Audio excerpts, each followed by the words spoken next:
Alarm लगा लगा के फ़ीड कर रही हूँ, व्हाट्सएप पे मैसेजेस लिख रही हूँ कि इतने बजे फ़ीड किया, नेक्स्ट फ़ीड इतने बजे होने वाला है। और अगर बाई चांस मैं सो जाती या मैं मिस कर देती, आई यूज़ टू हैव मतलब मैं अपने हस्बैंड के साथ लड़ाई करना चालू कर देती थी। हमने 9 महीने जो तुम्हें खिलाया पिलाया वो तुमने सिर्फ अपने लिए रख लिया, बेबी को तो कुछ दिया ही नहीं। मैं अपने बच्चे का ध्यान नहीं रख सकती, और मैं कितना ही कर लूँ उसका कुछ नहीं होने वाला है, वो शायद वीक ही रहे।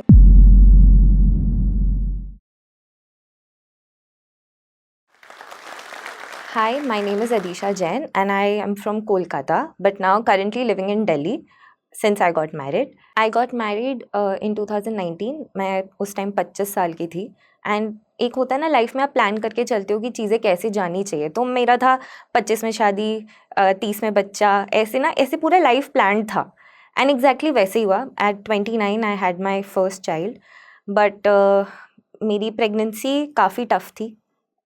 we had to go through multiple tests, multiple injections, multiple sonograms. मतलब एक नॉर्मल प्रेगनेंसी में 4 से 5 सोनोग्राफीज होते हैं। I had more than 10 to 12, and the reason being कि I had restricted blood flow to the placenta to my baby, तो उसके वजह से उसकी ग्रोथ कॉम्प्रोमाइज़ हो रही थी। तो through out the pregnancy obviously mentally बहुत चैलेंजिंग था, फिज़िकली तो था ही, बिकॉज आप खुद को इंजेक्शंस इंजेक्ट कर रहे हो and you are getting bruises, but आपके पास ऑप्शन नहीं है क्योंकि आपको अपने बच्चे को जैसे तैसे इस दुनिया में लाना है। आप कोई भी माँ ऐसे नहीं चाहेगी कि उसके बेबी को कोई ऐसी प्रॉब्लम्स हो उसके वजह से। But once I saw my baby things changed. It was a kind of feeling that I had never felt. I felt extremely elated, extremely happy. मतलब I could give anything to feel that feeling right now. I'll be very honest, how I got to know कि मैं depression की तरफ जा रही हूँ, it started in the hospital itself. So baby आया, पहले तो वो आई वॉज सेडेटेड, तो उसका तो ऐसे ही वो, मतलब मैं जनरली बहुत खुश थी उस सेडेशन के बाद। तो जब वो फेड हो गया, when reality hit me कि अब बेबी को फीड करना है, इट्स अ मतलब दुनिया में यही पिक्चर है कि भाई फीड करना बहुत इजी है, बट बिल्कुल भी इजी नहीं है। आपका बेबी लैच नहीं कर पाता है, इन सम केसेस लैच करता है तो फीड नहीं ले पाता है कि आपके मिल्क प्रोड्यूस नहीं हो रहा। So there are lot of problems that happen. So it started there. मुझे नहीं समझ आ रहा था मेरा बेबी जो इतने से साइज़ का है मैं उसको गोदी में कैसे लूँ, because I am like 10 times bigger than he is. तो मैं उसको गोद में कैसे लूँ? मैंने उसको गोद में लिया तो मैं अब उसको फीड कैसे करूँ? मुझे ऐसा लग रहा था कि उसे चोट लग जाएगी। There was this one nurse who came to me and I was trying to feed the baby. वो बहुत ज़्यादा रो रहा था। Instead of helping me she comes and she shouts at me, आपको बच्चा पकड़ना नहीं आता? बच्चे को फीड कैसे करता आपको ये नहीं आता? एंड उस टाइम पे I lost it and I started crying.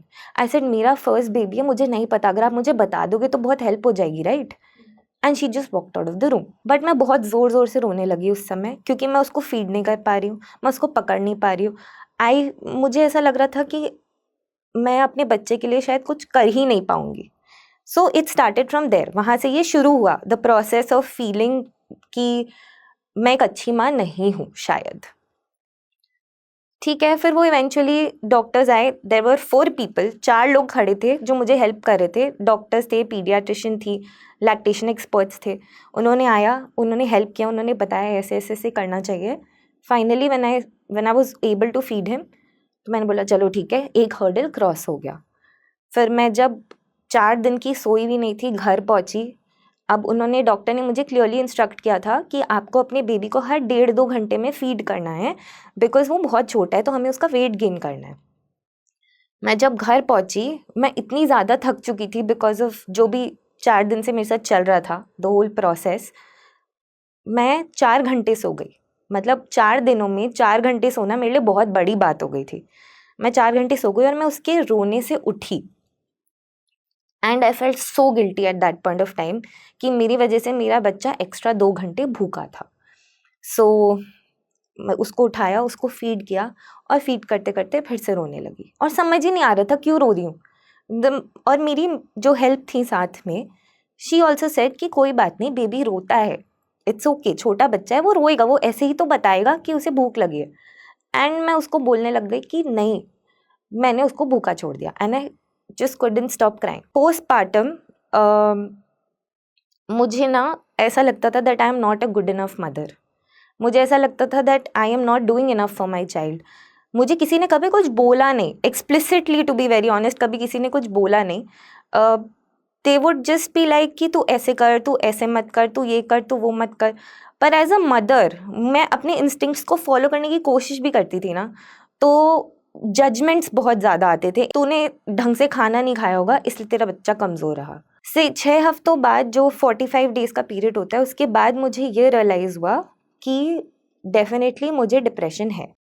क्योंकि मैं किसी पे, इनफैक्ट मैं अपने हस्बैंड पे भी ट्रस्ट नहीं करती थी कि वो मेरे बेबी को सही से रख पाएंगे। मैं ऑब्सेस हो गई थी बेबी को लेकर। तो मैं जब 10 डेज़ बाद डॉक्टर के पास गई, बेबी को घर ले गए, सिर्फ 4 दिन हुए थे, एंड 4 दिन में वो मुझसे एक्सपेक्ट कर रही थी कि मैं बेबी का वेट बढ़ा के लेकर आऊँगी उसको।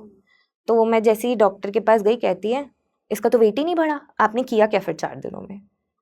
वो था ट्रिगर नंबर 1। ट्रिगर नंबर 2, जब मैं घर गई वापस, फिर वही ऑब्सेसिव बिहेवियर कि अलार्म लगा लगा के फीड कर रही हूँ, व्हाट्सएप पे मैसेजेस लिख रही हूँ कि इतने बजे फीड किया, नेक्स्ट फीड इतने बजे होने वाला है। और अगर बाई चांस मैं सो जाती या मैं मिस कर देती, आई यूज़ टू हैव अ, मतलब मैं अपने हस्बैंड के साथ लड़ाई करना चालू कर देती थी कि आपने मुझे क्यों नहीं उठाया, आपने मुझे क्यों नहीं बोला उसका फीड का टाइम हो गया है। और कहीं ना कहीं मैं अपने आप को ब्लेम करती थी कि it is not his responsibility, मेरी रिस्पॉन्सिबिलिटी है कि मुझे उठ के उसको फीड करना है। हर एक एक मिनट के अलार्म लगाती थी फ़ोन में कि फीड करना है। मतलब ये ऑब्सेशन इतना ज़्यादा हो गया था उसको फीड करने का कि एक पॉइंट के बाद मतलब वो हो गया था कि बॉडी को नींद ही नहीं आ रही है, थकी हुई हूँ पर सो ही नहीं पा रही हूँ। और अगर सो जाती तो इतनी थकी हुई उठती कि ऐसा लगता था कि सो ही नहीं हूँ कई दिनों से, कई हफ्तों से। जब वो 45 डेज़ का पीरियड ख़त्म हुआ, उसके बाद जब बेबी को हम थोड़ा बहुत बाहर ले जाने लगे, क्योंकि वो बहुत छोटा था, हमने 60 डेज़ तक, ऑलमोस्ट 60 डेज़ उसको हम इतना बाहर नहीं लेकर गए।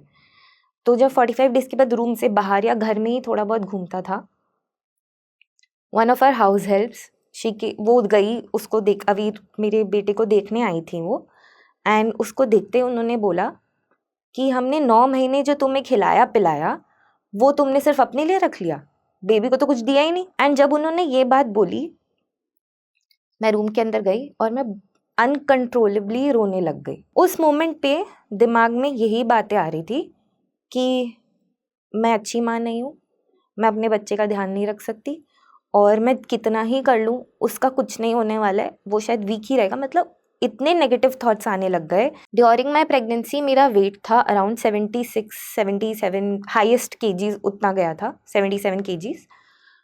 बट पोस्टपार्टम मेरा वेट चला गया 79.5। एंड जो मेरे प्रेगनेंसी के क्लोथ्स थे वो मुझे पोस्टपार्टम भी फिट नहीं आ रहे थे।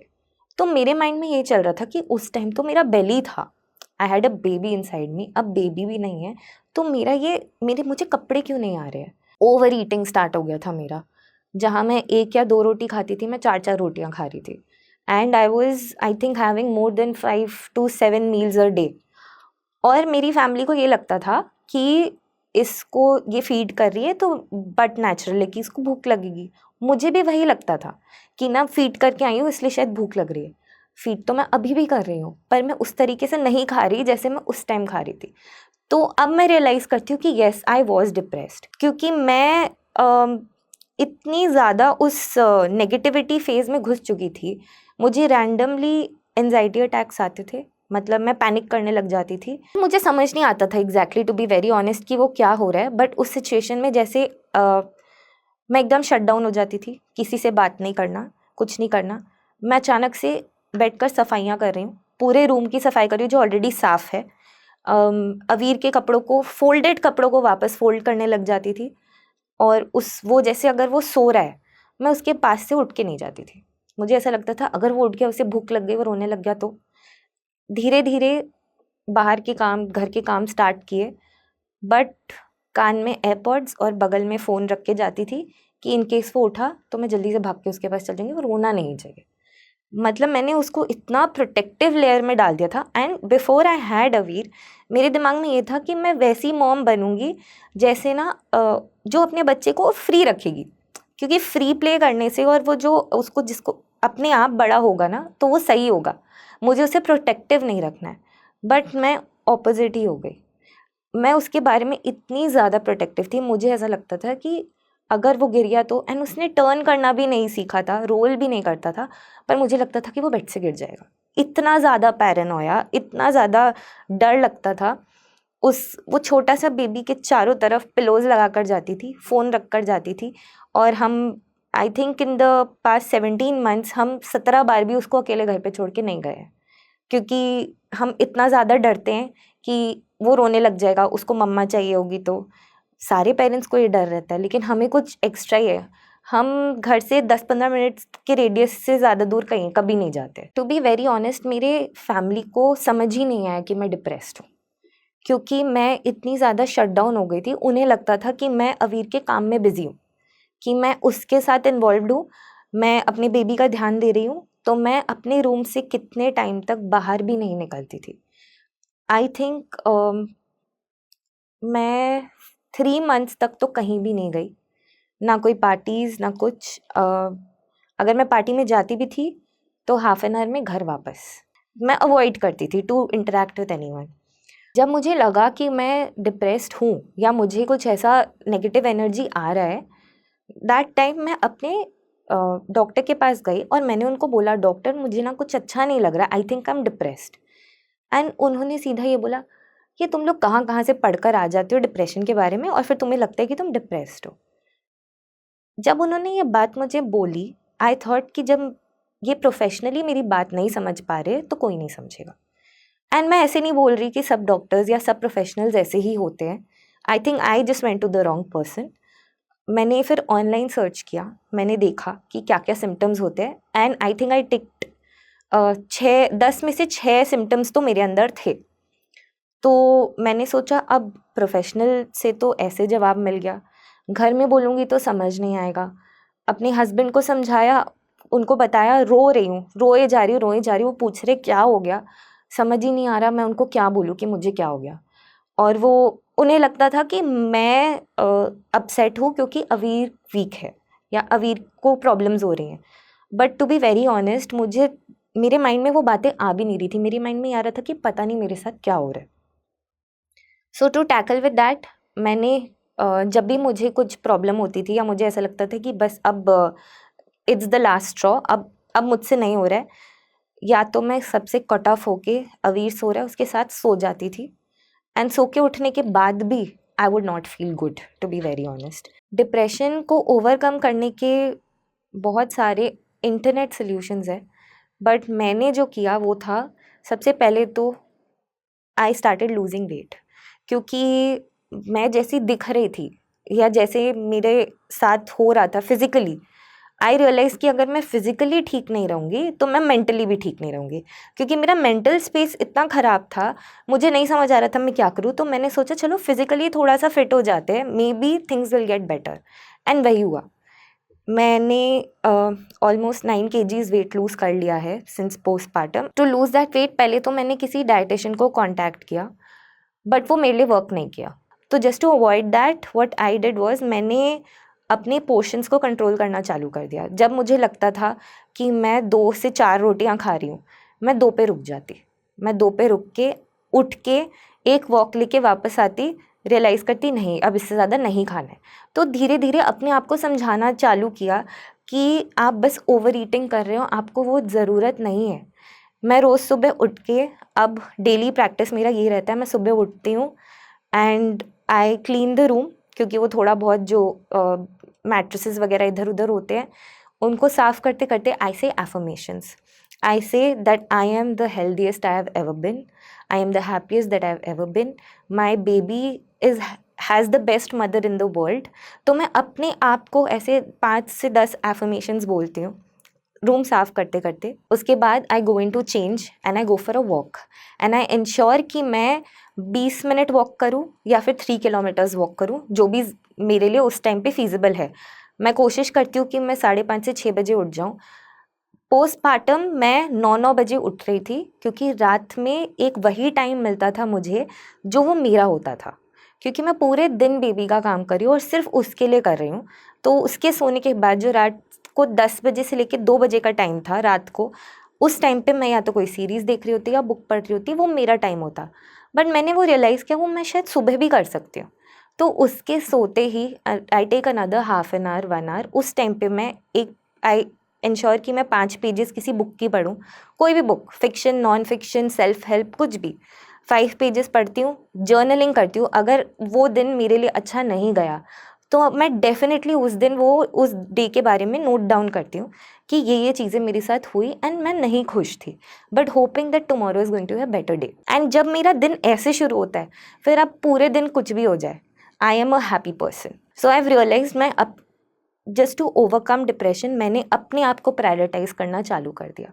ठीक है, मेरा बेबी, मेरी फैमिली इंपॉर्टेंट है, पर अगर मैं ही ठीक नहीं हूँ तो मैं उसको अपना 100% कैसे दूंगी। तो मैं यही कोशिश करती हूँ कि पहले मैं ठीक रहूँ, फिर मैं उसके पास जाऊँ। एंड जब भी मुझे चीज़ें ओवरवेलमिंग लगती है कि नहीं अब मुझसे नहीं हो रहा, ना मैं बेबी को देख पाऊँगी, ना मैं घर देख पाऊँगी, उस समय मैं अपने हस्बैंड को रिक्वेस्ट करती हूँ, आप प्लीज़ उसे थोड़ी देर बाहर ले जाओ और मुझे आधे घंटे के लिए अकेले छोड़ दो। पोस्टपार्टम डिप्रेशन बहुत डिग्रीज़ के होते हैं। मेरा आई थिंक बहुत माइल्ड था। बट अगर आपका हेलुसिनेशन या आपको और डिफरेंट प्रॉब्लम्स होने लग जाए कि आपको बिल्कुल ही नहीं समझ आ रहा, आप एक दूसरे ही पर्सनैलिटी बन गए हो, कभी अभी आप खुश हो एंड 10 मिनट बाद आप ज़ोर ज़ोर से रोने लग रहे हो और रोते रोते अचानक से आप खुश हो गए हो। So these are some characteristics जो doctors use a term as baby blue. वो कहते हैं इसको बेबी ब्लूज कहते हैं कि आपका बस बेबी हुआ है और वो हार्मोनल डिसबैलेंस की वजह से, जैसे हमारा पीएमएस के टाइम होता है, हार्मोनल डिसबैलेंस होता है तो आपके बहुत इमोशंस भी अप एंड डाउन होते हैं। अगर आपको लगता है ये वो है तो आप ये देखो, अगर आफ्टर 6 वीक्स वो नहीं जा रहा है तो आपको प्रोफेशनल हेल्प लेना चाहिए, आपको किसी से जाके बात करनी चाहिए। बट अगर तब भी आपको लगता है कि नहीं ये मुझे हेल्प नहीं कर रहा, तो आपको एक यही एफर्ट डालना पड़ेगा कि आप अपने आप को समझाओ, look at your self in the mirror और अपने आप को इतना सारा प्यार दो कि वो एनर्जी आपको वापस रिफ्लेक्ट करे। तो अगर आप ये सब चीज़ें करोगे ना, you are definitely going to overcome depression, किसी भी फॉर्म का डिप्रेशन हो, चाहे वो पोस्टपार्टम हो, चाहे वो आपका इमोशनल वेलबींग हो। To all the mothers who are battling postpartum depression, अगर आप मेरी बातों से थोड़ा सा भी रेजोनेट या रिलेट कर सकते हो तो please try these steps that I have done. अगर आप ये थोड़ा बहुत भी अपनी लाइफ में इम्प्लीमेंट करोगे, आई एम श्योर कि आप अपनी लाइफ में मैजिकल चेंजेस देखोगे, आपको जेन्युइनली वो डिफरेंस पता चलेगा, क्योंकि मुझे पर्सनली पता चला है। थैंक यू सो मच जोश टॉक्स आशा, मुझे ये प्लेटफॉर्म देने के लिए, अपनी स्टोरी सुनाने के लिए। एंड आई रियली होप कि अगर ये एक माँ को भी हेल्प कर पाए तो मेरी स्टोरी इस प्लेटफॉर्म में फीचर होना is going to be successful. Thank you. जब हम घर पर सबका ख्याल रख रहे होते हैं या पढ़ाई पूरी कर चुके होते हैं तो मन में एक सवाल ज़रूर आता है, अब यहाँ से मेरे लिए आगे क्या है। हम कभी कभी भूल जाते हैं कि हम कितने काबिल हैं। हम भी घर के सभी कामकाज के साथ अपना करियर भी बना सकते हैं। ऐसे में कभी परिवार का साथ नहीं मिलता, कभी कोई सही दिशा दिखाने वाला नहीं मिलता, या फिर कभी कभी हम खुद ही हार मान कर बैठ जाते हैं। तो ऐसे में हम सबको चाहिए होता है बस एक सपोर्ट, और वो सपोर्ट हमें मिलेगा जोश टॉक्स से। जोश टॉक्स जॉब्स फॉर वुमेन एक ऐसा प्रोग्राम है जिसमें हमें एक्सपर्ट ट्रेनिंग, मेंटोरशिप, हमारी जैसी और औरतों का सपोर्ट मिलेगा, जिससे हम सब मिलकर आगे बढ़ेंगे। यहाँ हमें एक्सपर्ट्स ऐसे गाइड करेंगे जैसे हमारी बड़ी बहन हो। इसके लिए हमें बस एक फॉर्म भरना है, जो कि डिस्क्रिप्शन और पिन कमेंट में डाल दिया गया है। चलिए साथ मिलकर आपके सपनों की नौकरी को हासिल करने की दिशा में पहला कदम उठाते हैं। चाहे आप आर्थिक रूप से आत्मनिर्भर बनना चाहती हो या फिर नए स्किल सीखना चाहती हो, जोश टॉक्स की टीम आपकी मदद के लिए यहाँ है।